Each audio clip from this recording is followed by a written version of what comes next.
Poetry number 16 the snare. First stanza है I hear a sudden cry of pain, मैं अचानक दर्द भरी आवाज़ सुनता हूँ। क्राई का मतलब होता है आवाज़, हियर इन सुनना, आई का मतलब कवि के लिए आया है, पोइट के लिए आया है, जिन्होंने ये पोइट्री का निर्माण किया है, जेम्स स्टीफन। वो कहता है कि मैं अचानक दर्द भरी आवाज़ सुनता हूँ। दर्द को कहते हैं pain. There is a rabbit, ये आवाज़ किसकी है? एक रेबिट है। इन ए स्नेर, एक रेबिट है, वो जाल में फंसा हुआ है। Now I hear the cry again, poet कहता है कि इस आवाज़ को मैं दोबारा सुनता हूँ। एक दर्द भरी आवाज़ आ रही है और एक खरगोश है, वो जाल में फंसा हुआ है। But I can not tell from where, लेकिन मैं नहीं बता सकता कि ये आवाज़ कहाँ से आ रही है। उस स्थान के बारे में मैं नहीं जानता, लेकिन मैं एक दर्द भरी आवाज़ सुनता हूँ। एक खरगोश है, वो जाल में फंसा हुआ है। Second stanza, but I can not tell from where, जो फर्स्ट स्टेंजा की लास्ट लाइन होती है वो नेक्स्ट स्टेंजा की फर्स्ट लाइन होती है। इसको राइम स्कीम बोलते हैं, तुकबंदी।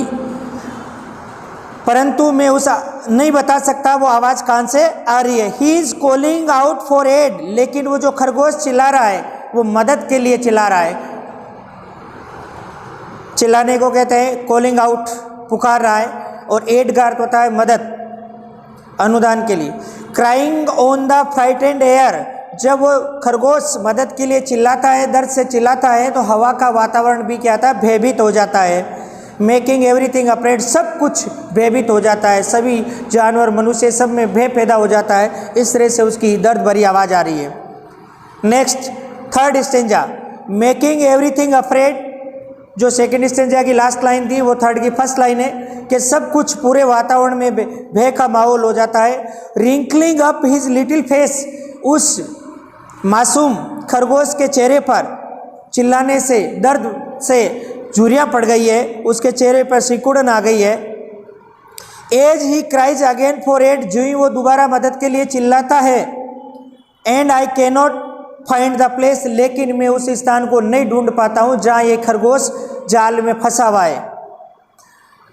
Next last stanza, and I cannot find the place, मैं उस स्थान को नहीं ढूंढ सकता, नहीं बता सकता, नहीं प्राप्त कर सकता कि ये खरगोश कहाँ फंसा हुआ है। वेयर हिज पा इज इन द स्नेर, कि खरगोश का पंजा है वो जाल में कहाँ फंसा हुआ है, उस स्थान के बारे में या उस स्थान को मैं नहीं ढूंढ सकता। लिटिल वन, ओ लिटिल वन, बेचारा बेचारा मासूम खरगोश के लिए आया है। आई एम सर्चिंग एवरीवेयर, मैं उसको सब जगह ढूंढ रहा हूँ। लेके कह रहा है मैं उसको हर जगह ढूंढ रहा हूँ, लेकिन उसका पता नहीं है वो कहाँ फंसा हुआ है, लेकिन वो फंसा हुआ है और दर्द के मारे चिल्ला रहा है।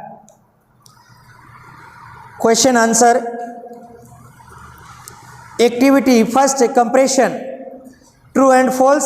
The poet is happy throughout the poem, पूरी कविता के दौरान कवि खुश रहता है, तो फॉल्स, क्योंकि वो दर्द भरी आवाज़ सुनता है और वो दुखी है, खरगोश की मदद करना चाहता है, लेकिन वो उस स्थान को नहीं ढूंढ पाता है।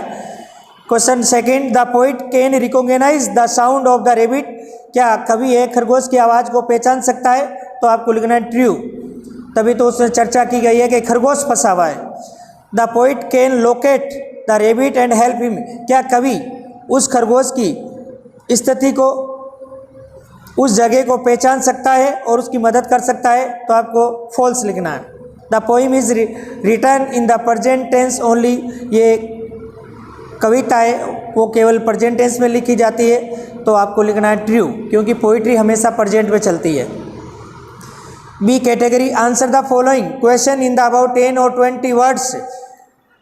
Line the words are the repeated time and again, आपने देखा होगा फर्स्ट स्टेंजा की लास्ट लाइन होती है वो वापस हमेशा रिपीट होती है, बार बार रिपीट हो रही है। What is the purpose of the poet, कवि का तात्पर्य क्या है? लय पैदा करने के लिए, उसमें एक रिदम पैदा करने के लिए। What purpose does the interjection but serve in the poem, कवि का क्या तात्पर्य है? एक इंटरजेक्शन दिया बट, तो दो वाक्यों को कनेक्ट करने के लिए।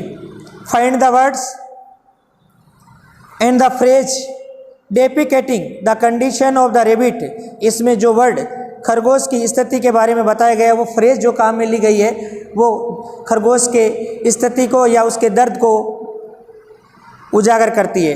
Find the rhyme scheme of the first stanza. First stanza में राइम स्कीम क्या लिखी गई है? राइम स्कूल को बोलते हैं जैसे एक बार स्टार्ट होता है ए बी, फिर आता है ए बी, फिर ए बी, फिर C D C D C D, इसको राइम स्कीम बोलते हैं। Answer the following question about the 20 to 30 words. Explain कीजिए फ्रेज फ्राइटेन एयर, मतलब भयभीत करने वाली हवा, अर्थात क्या होता है? खरगोश के चिल्लाने से, उसके दर्द होने से पूरे वातावरण में क्या आता है? भय का माहौल पैदा हो गया है। Why is the poet searching for the rabbit? कवि खरगोश को क्यों ढूंढ रहा है? क्योंकि खरगोश की वो मदद करना चाहते हैं, उसको दर्द से जाल से बाहर निकालना चाहते हैं। Who is the afraid and Y?